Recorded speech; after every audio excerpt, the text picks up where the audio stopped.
I will show up. Like, there I am. This story that I found could have been about you then.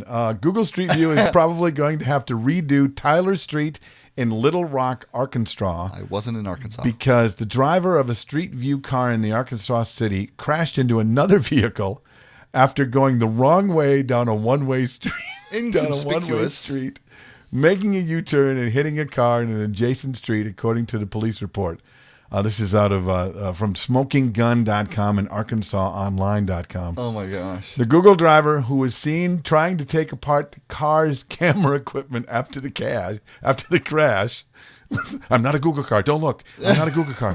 Right. Was cited for careless, prohibitive driving. Careless, prohibitive. Prohibited. Prohibited. Driving, I put a V in there when there wasn't one. I need to get new glasses. The crash caused an estimated $1,500 in damage to the company-owned car and $2,000 in damages to the other vehicle. This is my favorite here is the other driver who claims the Google driver also ran a red light. Oh, geez. Says that after the Google car came out of nowhere, quote unquote, smashed into the side of his car, the Google driver basically said, quote, I'm really sorry, man, but I'm going to lose my job. And wasn't he also trying to dismantle the camera? Yes, like, that's what I have said. to erase these files. Right. I have to erase because I'm sure he caught it all. Right, exactly. On camera. Non-Google driver suffered whiplash and may miss a few weeks of work. I'll bet he will. I just got hit by Google. I'm going to miss a lot of work, and man, does my neck hurt. I know. I mean, Google could start a whole new thing now called online rubbernecking, where it's just like Google car crashes. You can like check them out online. GoogleCarCrashes.com. Yeah. That's awesome. That's why am I giving that away to Google? Well, carcrashes.com for the morbidly insane. I bet you that already exists. I bet you if we went to carcrashes.com, now I'm going to have to look. Now we're going to have to look. Carcrashes.com exists. If not, and everybody listening to the show is going to go out and try to get it. Try to get that domain because it'll cost us then like $5,000, something ridiculous for the next great business genius. It's a good thing that nobody listens to this show. Let's ask our guest today. We have a very special guest on the Bill and Jason show today that I'm really excited about. That I want to find out, has his photo been taken by the Google car, or if he's actually checked his residence to see if he was out on the lawn at the time that the Google car came by to capture. Well, you're its asking images. because you've already checked his address and you saw him standing on the lawn, I've checked everyone's address that's on the show. You know, these kind of things are important.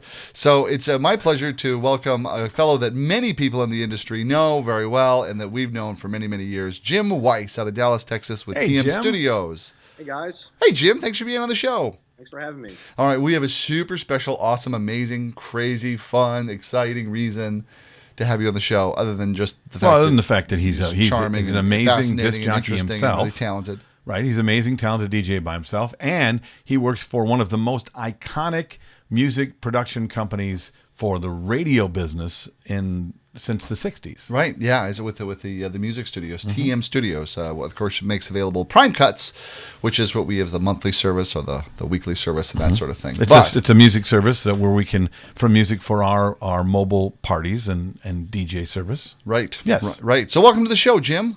Thank you very much. All right, now, Jim, you have a very exciting announcement that we've all kind of decided on together, so we'll let you make the announcement. Awesome. So we've been a sponsor of the entertainment experience for quite a while. I think probably since the beginning. Since the very beginning, about 3 years ago. You know, very happy to be a part of something as amazing as what you guys do with these workshops. And so we wanted to find a way to bring that workshop to more people and to make it more accessible to people. So I said, well, what if we can set up some sort of scholarship to kind of help defray a little bit of the cost and just help it so it's, you know, more available for maybe some up-and-comers, or maybe some people that just haven't done it for whatever reason or another. And hey, let's give them some incentive to be there. So I said, let's do some scholarships. So we're going to give away 10 $400 scholarships to the entertainment experience, courtesy of Prime Cuts. That is so awesome. Insert applause here. Yeah, yay! Yes, which is really great because it makes it more available to more people to really be able to innovate and do amazing things in the industry. In fact, you were at one of the conferences where we presented when we were actually it was at Conclave. It may have been, yeah. We've known Jim for a long time. Yeah. I think he's seen what we've done more than a few times, but I think the one you were talking about was the one at Conclave, right? Mm-hmm. Yeah, for me, it was eye-opening because I've done a couple of things you mentioned, but not all of them, and I never had the terminology. You guys did a little segment of what you guys do at your entertainment experience, and you guys talked about staging. Mm-hmm. And I make a conscious effort to stage different aspects of my weddings. Mm-hmm. Now I call it staging. Back then I said, hey, I'm going to have you guys stand over here. Now I can relay that to my clients and tell them, hey, I help stage your special events so that there's a nice photographic moment from that versus, the bride and groom, hey, just sit down at your table and your toasters will toast. And then you have no reaction shots with everybody. Those sort of things. Yeah, absolutely. And what's cool about it is both the realization that it's like, I already do that and it has more value than I thought it did. At least that's what I hear you saying, like, oh, you mean there's something else that I do that has its own intrinsic value that again sets you apart, that's just kind of part of the collective of what you're doing to the extent you were doing it. Exactly. Yeah, totally. And just the value that you guys give to the workshop, I mean, you just want to be able to expose as many people as you can to it. So that's awesome. Glad we were able to do this. And this is awesome too, because this is just kind of like the next step of generosity. One of the things that we don't often talk about is that within the registration packet, when somebody gets a registration, there's a gift from TM Studios. There is, which is one of the CDs, the Beds CDs, which TM Studios takes popular songs, they strip out the vocals, and then you have a great popular song, but you can talk over it, and that's talk overs, for loops, for introductions, exactly, all of that stuff. Remixing. So many great uses. Right. So I've been a part of TM Century since well before they were a sponsor of our little workshop. So yeah, well, my favorite part of the download service, I have to admit, is the icing on the cake, and that's the little goodies, the little extras, Jim. Yep, Prime Cuts Plus. Yep. The plus kind of thing. Talk a little bit about what's in the plus. Yeah, Plus is really cool. So back when we started Prime Cuts, 14 years or so ago. Now there's a ton of music services. Back then there weren't quite as many, but we said, well, we're kind of unique in this business. There were other music companies out there, but there were none that were radio companies that were doing what we were doing. So we said, well, what if we just kind of include some of our radio stuff to these DJs, because so many of them have radio history or radio past or went to school for it, or at least want to be. Right. Yeah. Right. So we took our collection of tons of stuff. Like we have shouts, and we have TV and movie drops, and we have TV theme songs and movie theme songs. I warn people that haven't been in there. I say, give yourself a couple hours. Yes. Log in, because you're going to have some fun with it. It's overwhelming in a good way. Probably the favorite part for everybody right now, and the only part we still update. The other parts are complete. We're done with them. But the two sections that are the most popular are the instrumentals and acapellas. Yeah. We have close to 3,000 instrumentals and just about 1,000 acapellas. And the cool thing is we've been going back through our catalog and filling in the blanks from some old stuff. Wow. And so there's I just logged in the other day, and there was Beatles, and there was Footloose, and there was just some really cool instrumentals that I love instrumentals for wedding party introductions. I don't want to be talking over music or singing. Right. So the introductions are, instrumentals are huge. Yeah, and the first time that I was a part of it, that had to be when I first started looking at the Plus was 2-3 years ago when it first became available, and I swear I was downloading for 4 or 5 days, and I still haven't seen everything. So the fact that you've added more, and I really haven't been back to the Plus stuff since, just because I haven't listened to everything I downloaded. Yeah. So I'm. Now I need to go back. Now I know what you're going to do this afternoon. Yeah, well. Right. Be back, I got to have that. What are you doing on the internet, honey? Not what you think. I swear. I promise. I'm downloading. Right. From a music site. I swear to God. Right. Exactly. That's why the moans of ecstasy. So for those of us that are, and Jason and I are veterans of the radio business, and some of the disc jockeys, maybe not a lot, maybe there is a lot of the mobile disc jockeys also are, but for those of people who don't really get that, TM Century, you said, it was only it's only 13 years old, right? Well, it's got not TM Century, but Prime Studios Cuts. Now, but Prime Cuts is only 13 years old, right? Yeah, Prime Cut. Yeah, the product Prime Cuts. Yeah, TM has been around since the 60s. Yeah, our longest tenured employee just retired last year. He'd been with the company, I believe, 44 years. Wow. What did he do? Yeah, good Mike. Yes. He was our warehouse manager, and actually, so TM has been merged and bought and merged and bought so many times over a year. The actual original trace roots actually start in Memphis, and then come here. And then there was a couple companies here that, got put together. So the whole like history behind the company is really pretty cool. Does anybody remember? Since I've been here, there's been a few mergers and acquisitions. So it's like, you guys know, you guys have probably known us under like 4 or 5 different company names. Well, and do you know know the history of how or who it was that brought it all together and why? I've heard it plenty of times. I don't know if I know it well enough to recount it.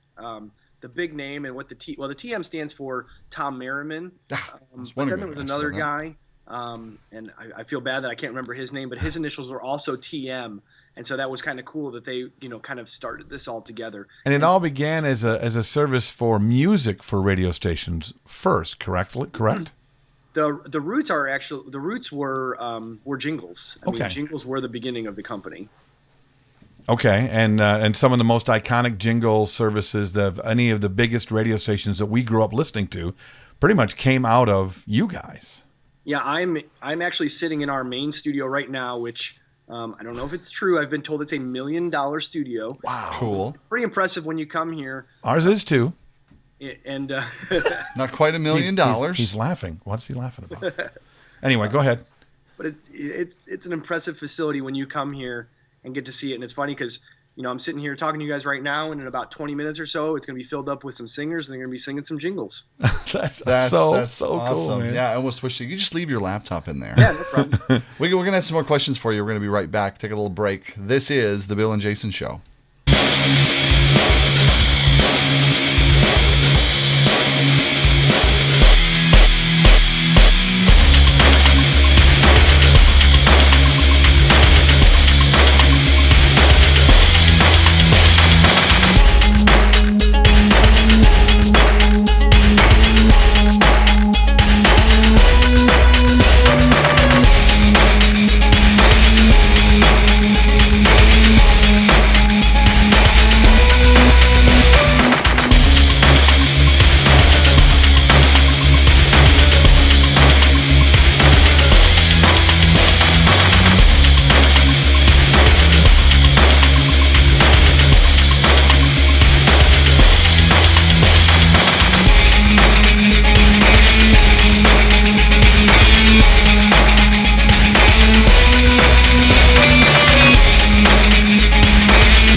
So how long have you've been with, it seems like you've been with them like forever and ever and ever, almost since the service became available to DJs, because the service, the Prime Cuts hasn't been available to mobile DJs for as many years as the radio music service has been available, with the changing, rules and record companies loosening up a little bit, or, becoming like, oh, okay, well, this is a market we can sell to. Weren't there some rules changes too to be able to make that available to mobile disc jockeys? I mean, how did that come about? Because for the longest time, as a mobile DJ, when I worked in radio, I knew that Prime Cuts made music available. So I had reached out a couple of times to not Prime Cuts, but TM Center, and they were like, no, we can't sell you a library. You're just no. So how did that come about? Yeah, so kind of the rules were actually self-imposed, because for anybody that remembers some of those great sets that came out, the Mobile Beat series, some of those Platinum series. Yes. There's a few of those sets that were out, and the folks that were creating those, us included, didn't get the proper licensing. Mm-hmm. So when they asked us to stop producing the Mobile Beat series that we made, at that time we were selling to DJs. We were selling the series as well as all the new stuff. Mm-hmm. And at that time they just said, you know what, we're getting out of the DJ business. Like, it's too scary, because everything was fine with radio. They were okay with us selling that stuff to radio. The stations needed it and used it. And I'm a DJ, but me DJing a wedding with 150 people is nowhere near the same as like a radio station broadcasting in Dallas or Chicago or New York or Minneapolis. So is that the reason they never did, is because they didn't see what we're doing as viable, a promotional place as radio stations? It's because DJs don't pay royalties, and you can't. Like, I've been here 11 years, and in those 11 years, I've been asked hundreds, maybe thousands of times by DJs, can I get or should I get an ASCAP, BMI, CSAC license? And I tell them no, and you can't. Even if you call them and ask, they won't sell it to you. Well, as I understand it, we fall under the same rules, which I could be wrong, but we fall under DJs fall under the same rules as bands. So it's the venue, the venue is responsible for paying the fees for royalties for anything that's performed in their brick and mortar venue. So like when bands come in and out or DJs come in and out, they don't have to. And the record companies don't have to keep track of all of us running all over the place. They can go, Bob's Celebration Place is not moving. We know where that's at. We can go and get our royalties from there. So he's right. Yeah. So is that why they won't waste their time selling us licenses? I think it's because they can't. I mean, I guess they could say how much money does your DJ business make, and they could charge you a percentage of that. And I don't know all the algorithm for how they charge their licensing, but I've been told by some venue owners that it's a factor of, how many people do they have come through their doors a week? How much money do they make? A whole kind of algorithm that comes up with how much they charge them. What it seems like to me, from my perspective, and I'm quite okay with being completely wrong about this because there's been so many guesses over the years. But from everything that I've heard and all the arguments I've heard over the years about why this doesn't happen, it just seems like we're just not big enough fish for those people collecting money. Would that be right? I mean, it's just a different. They're basically getting the money from you in a roundabout way in the fact that they're. Well, yeah, because we buy our music. They're getting it from anywhere that you would be playing. Right. So they don't need to. I mean, they'd be double dipping if they got it from you and the venue. Right. Which supposedly there's laws against that. I was going to say, so that's the reason why they're not doing it. Right. I find that difficult to believe, but I know. Well, but okay. Well, and the thing is, here's the deal. And trust me, I'm not saying we should be charged. No, we're not. But it is an interesting discussion that seems to be circular. Every time I have it, it comes back to it depends, but they don't. But they kind of, maybe, sort of, and a maybe, and a kind of a thing. And just like you buy a CD and it says not for public performance, which is what we do with music, right? We publicly perform it. We play it in a public setting, kind of thing. Although, we're doing it at private events. I don't know. So that's why this is once again this conversation. It becomes this is several shows in a row, right? Of whittling it, but it's this gray area. It's like they don't want to change the rules, so we can just freely do what we're doing. So we're totally in the clear. They want to unless they want to change the rules. They want to keep it in the gray. You know what I mean? So it's like when we become valuable enough to actually use lawyers to go after us, then it happens. I don't know. Well, and from our perspective, from what you're hearing from us, is this is probably the kind of speak you're used to. Well, is this what you are used to hearing? And is this kind of the conversation and the resolution that people come to when they have this discussion? And did we say anything true in all of that? A little bit, yeah. Well, and I'm speculating too because I work for the music company. Yep. But because we don't license our music through those agencies, we work directly with the labels. So anything that I'm thinking is speculation as well. The most factual thing is just DJs don't get a license, and it's in the end it's a nice thing for us because we don't have to pay for it. Right? Exactly. Obviously, there's a lot of expenses of running a business. For sure, you totally get a buy. So, how about you? How long have you been in the? Have you been in the DJ business longer than you've been working with? Because you've been at TM for a long time. Yeah. When did you get started and why? Yeah, I started my first party was probably like a month or so after I graduated high school. A friend said that she used to have a family friend that would DJ her graduation or any family parties. He was booked. So she, I always had an interest in it. My degree was in, I guess that was high school. So I knew I was going to school for radio. So I had a passion for it and I loved it. I used to play the music between passing periods in my high school, and I made announcements over the PA system. Nice. That was kind of like my start. And did you use that big announcer voice? No, but I did love when I was like the cool guy, at least I right. felt like the cool guy. There's the voice, right? Hey, I heard you on the PA system today. I thought it was really cool. You were cool. Yeah. In a world where homework only happens. Fourth period will start in 30 seconds. Move your butt. Right. Anyway, keep going. I had a lot of fun with it because I actually got to program it was on Fridays and I got to program it. They let me pick Very cool. theme or whatever I wanted to play, just keep it clean. Yep. So I did that. Then I did the friends party. My mom, I give a lot of credit to her because, she took a gamble on me. I still remember this day. It was about $2,500 for my starter system. Mm-hmm. And because I remember I told her, yeah, all I need is like a pair of a CD player and speakers. I was like, that's all. I forgot about the amp. I forgot about the mixer. I forgot about like all these little things. I kept saying, oh, it's going to be a little bit more. Right. A little bit more. So I got my starter set, did that party, took off from there. As far as TM goes.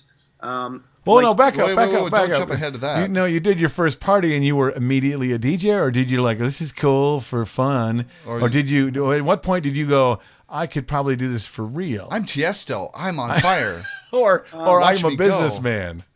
I just have a work like mentality, and I'm always like all about just being busy and working and stuff. So I actually had a couple different jobs through high school and college, and so still in college, I actually did work for TM for a little bit while I was in college, but the DJ business helped put me through college. When I was in high school, I was the student council president, which meant I was the guy at the assemblies. Oh, you were the insider. Yeah, totally. See? So I got to know the DJs because we hired them. Sure. And, a guy you were their boss. Chris Wagner. He's based in Chicago. He took me under his wing and started booking me out, and just took off from there. Cool. Wait a minute. You started in Chicago. You're a Midwesterner.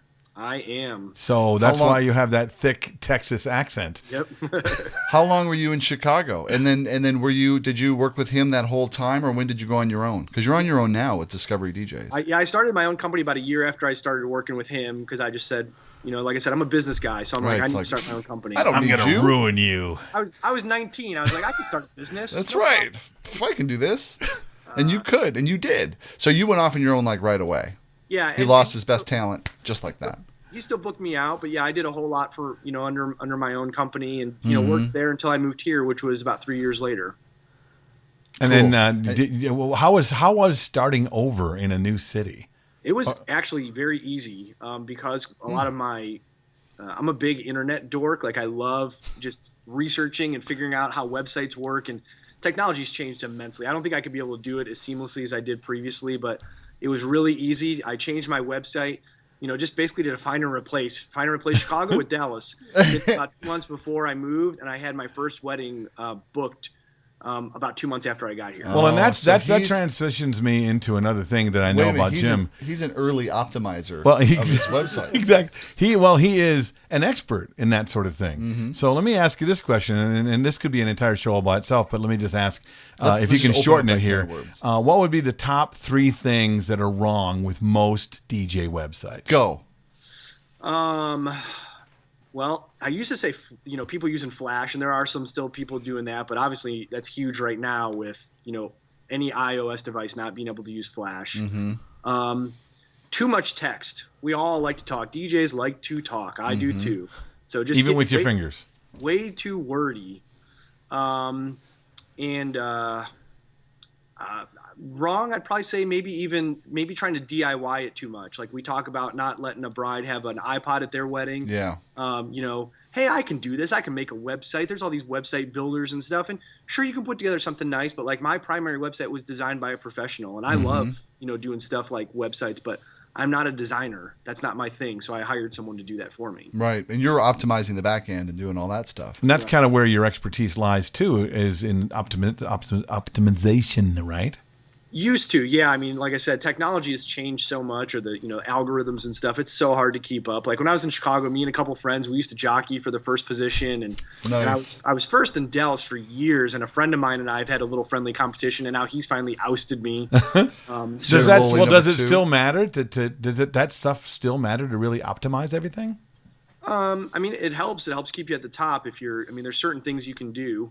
How many, so being at the top 1 or 2 in Dallas, like, how many leads does that generate you? Because, it's all about generating leads. Right. People finding you and going like, there's the guy. Yeah. I don't want to take the top one. I want the second one. Know this, Jason, and maybe you even, Bill, from my seminar that I did with the same workshop that you guys had. But I'm a numbers guy. So, yeah, off the top of my head, I pretty much know I had somewhere around 800 leads that came through my website last year. That's pretty impressive. How many did you book? Just 4. About 10%. That's not bad. No. That's really good. That's really great. Yeah, especially because sounds like you need to raise your prices, brother. Too many. That's right. Now, transitioning, we'll be right back on to Getting What You're Worth with Jim. This is an intervention. You're doubling your rates. We're going to hold you down until you double them. So what's next for you? Where are you going to be? What are you going to do? When can we see you in person, my brother? Yes. I will be at the Las Vegas DJ show in a few weeks. Outstanding. So will we. Yeah, that'll be awesome. We'll be in Vegas anyway. I'm actually this is gonna be my first convention. Since I started at TM, Yeah. I've been to a ton of conventions, and I love them. But most of the time, I'm cooped up in a booth, and I'm actually just going on my own this time. My DJ business has been doing awesome. I love representing TM, but I just said, hey, I'm gonna go to a convention on my own and experience all the seminars and everything. So. Well, we can't spend any of TM's money, and when we see you, that's not good. Well, you got to come out drinking with us then. Usually, bring TM's card, man. That's right. It's time to expense this business. It's time to really take advantage of our sponsor. That's what I'm talking about. Right. And really make him feel loved with his card. I think so. And are you going to be here in Minneapolis for the conclave in November? I would love to. I love going to John's shows. I haven't put it on my calendar yet because this has been a really weird year for. I mean, Dallas. The great thing is you can have weddings almost any time of the year. Mm-hmm. I've never wanted to use my calendar as too full as an excuse. But we have a ton of bookings in November, and obviously having a full-time job in the DJ business, can be, and 3 kids. Yeah. Kids. Stretching it. So it's on my plans to be there. I haven't confirmed that I will though. That's great. Jim, thanks so much for coming on the show. Thank you so much for making the scholarships available and being an awesome sponsor and being committed to DJs being their best, not just having the best music or making a sale, but DJs being their best. So thanks a lot. We really appreciate it. And I know that everybody who's going to take the entertainment experience is going to really appreciate it as well. Thanks for being on the show. Thanks for showing off that historic studio. That's really awesome. Thanks, man. That is really, really cool. Beautiful. Look at that. Look at that. That's almost as nice as our studio. It makes me want to sing a jingle. Hey there, it's Jim with Bill and Jason, and it's a good time to wrap up the show. show. There's a reason why we don't if they sing. haven't clicked stop already. All right, now you can follow us on Twitter, like us on Facebook, and leave your comments below. Thanks for listening. BillAndJasonShow.com. Take care. Bye-bye. Thanks, guys. Broadcasting from high atop planet Earth at a rate of 96 kilobytes sampled per second over the interweb. In an effort to stop glorifying being busy, this has been an entertainment experience production.